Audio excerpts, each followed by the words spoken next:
It's me, Zay4BeagleBrox, the British Tech Guru. This is a Milwaukee screwdriver bit.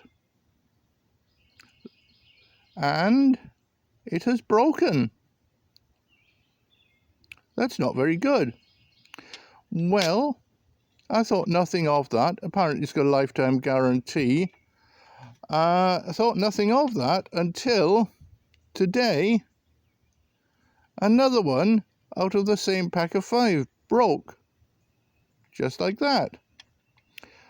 And yes, it's got a lifetime guarantee. And I could take them in to replace them.